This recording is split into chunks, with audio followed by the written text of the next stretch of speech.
Good morning, good evening, good afternoon, wherever you are across the globe. Welcome to Esther's Espirational Message. Well, I'm going to talk to you today about the granddaughter. You know, this social distancing, self isolating thing is okay to a certain degree. I believe in the week that this has happened, I've learned so much about myself. I've done a lot of reflection, I've done a lot of meditation, and I've been sleeping a hell of a lot. I've also been doing my exercise and I'm still working on building out my business and all the online opportunities that there are. So yes, that's absolutely fine.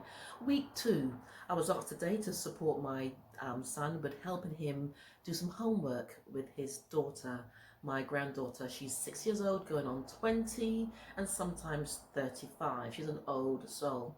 And so I sat down thinking, yeah, this is going to be easy peasy. We'll be over in about half an hour, maybe an hour max. Up until now, I've got halfway through. It's been an interesting dialogue I've had with her. She thinks she knows what she's doing, and sometimes she's confused me to believe that she thinks she's know what she's doing, and then about 2 hours later, we're still on the same topic. But it was just really interesting realizing in terms of time frames how times change in different ways. Yeah. So from the way I was taught when I was younger to how my boys are taught to how my granddaughter is being taught, things have shifted over that time, and we've had to adapt to that timing. And so I guess I draw that analogy to what we're going through at this moment in time.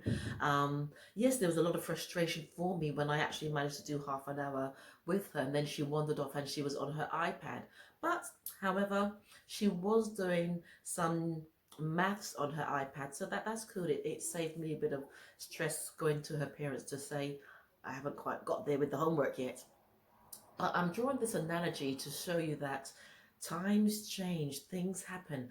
I didn't quite understand her process of learning, the vowels and all those things. It's changed a lot. However, going to have to adapt now to that new way of learning so that when I'm asked again to sit with my granddaughter, then it's not going to take me a whole 2 hours just to get through one thing. It would be a lot shorter because I've adapted. And so this whole place where we're at this moment in time, in terms of the virus, being on lockdown, the self-isolating, it's a place of adaptation for many of us. It's a time of reflection. It's a time of renewal, even rebirth. We're going to have to relearn so many things. And what I keep hearing in the background is, life will never be the same again. And there's a song around that, isn't there? Life will never be the same. Life keeps changing.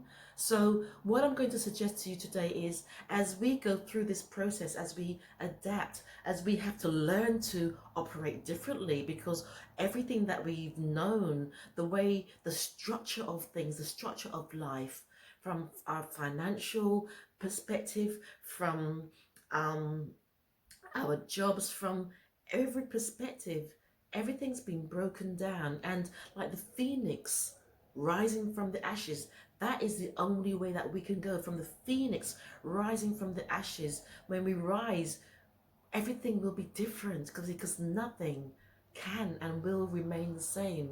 So how open are you to adapting? How open are you to being flexible? And so to help me with little Madame, next time I sit with her, I believe the next stint is tomorrow, I've got myself some port. It's a rather big bottle, because I was a little stressed after my 2 hour session with her, and I'm going to need something to help, my faculties put themselves back together. And I'm also going to do a workout now anyway, because I was actually quite stressed after that session. But what I'm saying this to you is, this is all part of adapting. So in order for me to adapt to Little Miss, I'm going to have to prepare myself beforehand. I know that, which helps buffer the stress. But also, it's teaching me. I'm also learning something new. I'm learning to operate in a different way. So that's all I have to say for today's session. And also, I'm an intuitive healer and an intuitive reader, and if any of you feel stuck, I do meditation sessions. I'll be doing some group meditation sessions, which is really important to help keep the balance at this moment in time. So if you go into my Facebook page, the page is at Your Time of Transformation. And I will be doing every Tuesday between 6 and 7, maybe 6 and 8, live, free live Facebook readings. So, wishing you all the best, and just keep putting one foot in front of the next and knowing that it's going to be okay. As Sam Cooke once sang, a change is going to come.